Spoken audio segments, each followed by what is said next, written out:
محمد.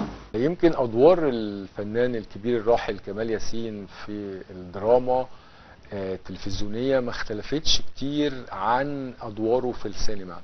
كان برضو المخرجين بيحصروه في دور الطيب الجدع الشهم، ويمكن ده هنشوفه في اعمال مثلا تاريخية زي مسلسل لا اله الا الله محمد رسول الله. ده المسلسل اللي شارك فيه كل نجوم مصر، وطبعا كان بيتناول سيرة الأنبياء، فهو شارك فيه تقريبا في جزء من أجزائه. شارك أيضا في مسلسل أنا بحبه جدا هذا المسلسل، وهو مسلسل أحلام الفتى الطائر، تأليف الكاتب الكبير الأستاذ وحيد حامد وإخراج محمد فاضل وبطولة عادل إمام.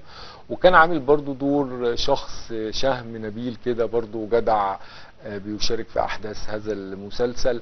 يمكن هو ما حلفوش الحظ في الدراما التلفزيونيه المصريه، ومرحله بقى التألق الكبير اللي حصلت فيها ما بعد سنه 85 وبدايه التسعينات حتى الالفينات دي، انا بشوفها هي العصر الذهبي للدراما المصرية.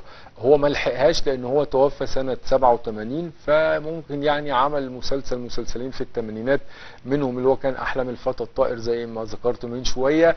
لكن انا اعتقد اللي لو كان ربنا مد في عمره شوية وكان لحق فترة التسعينات، كان هيبقى نجم كبير من نجوم الدراما المصرية، وكنت هتلاقيه بقى مشارك في الاعمال اللي احنا بنقول عليها روائع الدراما التلفزيونية المصرية زي ليلة الحلمية والمال والبنون.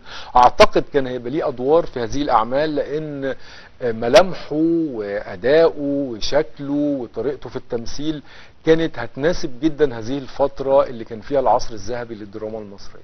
ادخل.